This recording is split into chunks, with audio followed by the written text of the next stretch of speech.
Assalamu alaikum. I'm Abdullah Nafis. Assalamu alaikum. I'm Hasan Labib.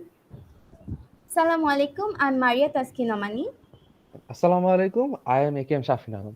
So today here we are presenting the group members of Bits and Bytes, the first task of our project proposal. So the first topic is the game idea. So I will request Abdullah Nafis to represent his slide. Thank you, Akem Shafin Alam. So, game synopsis. Our project is Fruit Slasher. So, Fruit Slasher is a straightforward fruit slicing game.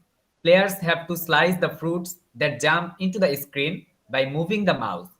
More fruit appears on the screen as the game advances, and players can slice numerous fruits to score.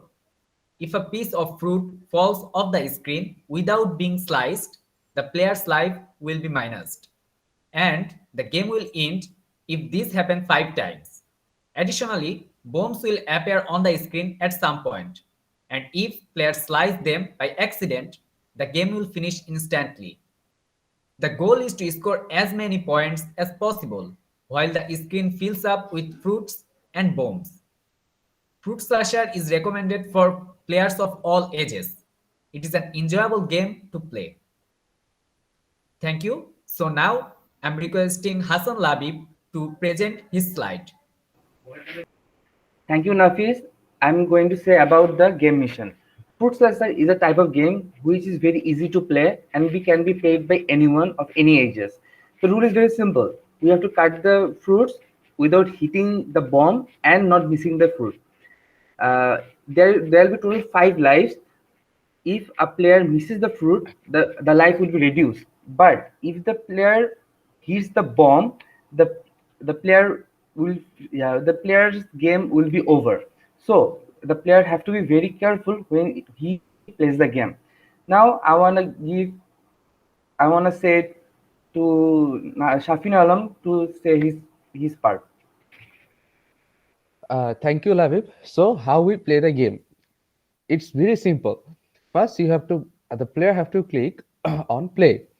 Then 1 to 5 countdown will appear in front of the player screen, and after that, various kinds of fruits will appear in front of his screen. He has to click on the fruits with the mouse, and when he click on the fruit, there will be a slicing or slasher animation on the screen, and the fruits will be cut into pieces.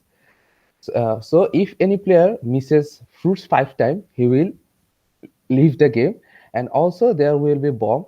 If any player click on the bomb at once, he will leave the game or he will have end of his game.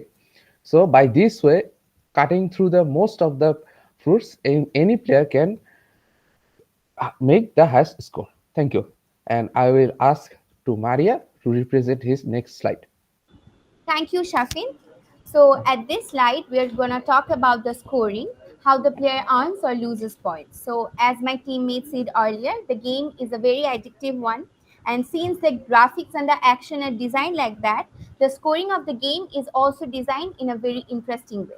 So each level has a maximum of unlimited points depending on how much fruits can be cut within 5 lives. There will be different fruits like bananas, strawberries, apples, pineapples, and grapes. Pineapples will have the highest point of 5, apples with 4, bananas with 3, followed by strawberries with 2, and lastly, grapes with 1. And missing any fruit will cost the life of the player, and the game will end if the player cuts any bomb. And at the last, in such way, the total scoring will be done, and at the last, the highest score and the total scoring will be displayed on screen. Now I would request my fellow mate to go to the next slide, which talks about the project specifications of our game project. um, Shafin, can you please? Okay. Thank you, Maria. So my topic is how array of object is applied in the game. So what is array and object? The array of object is the array of type of class contains the object of the class as its individual element.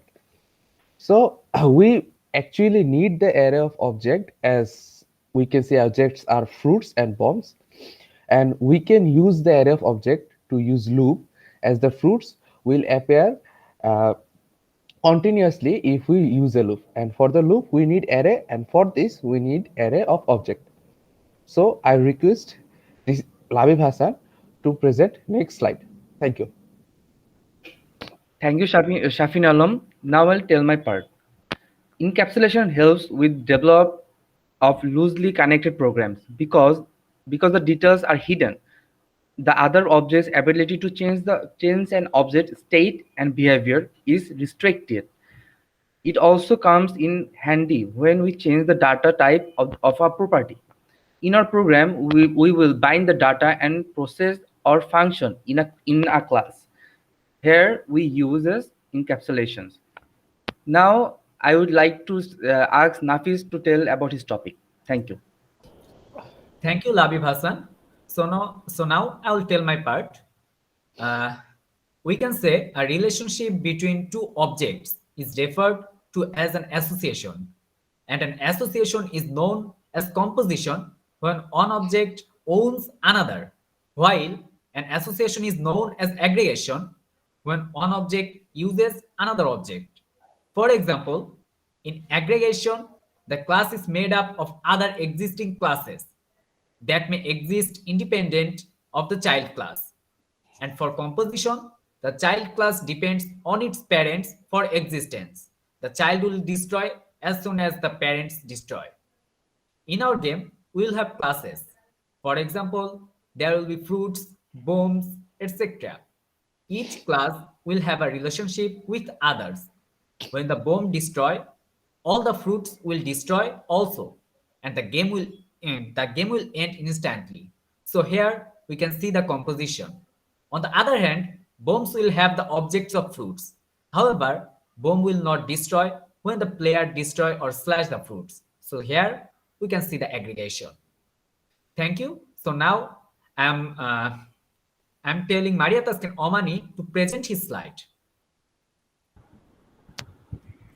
In this slide, we're going to talk about the inheritance and polymorphism, which is the last topic of our project specification.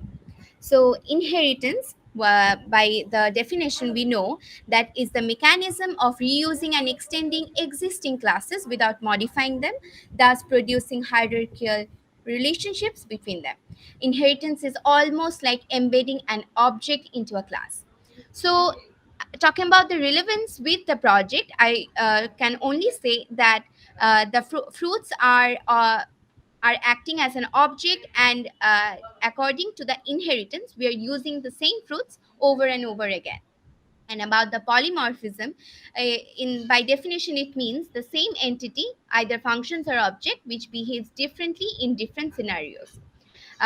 About polymorphism and its relevance with our project, I would like to say that as we go by the process of the project, we will know more about it. As such, now we don't know that much about this topic. So that brings us to the end of our presentation. I would like to thank each and every one of our teammates for putting their efforts. And by this way, we would like to end our presentation. Thank you.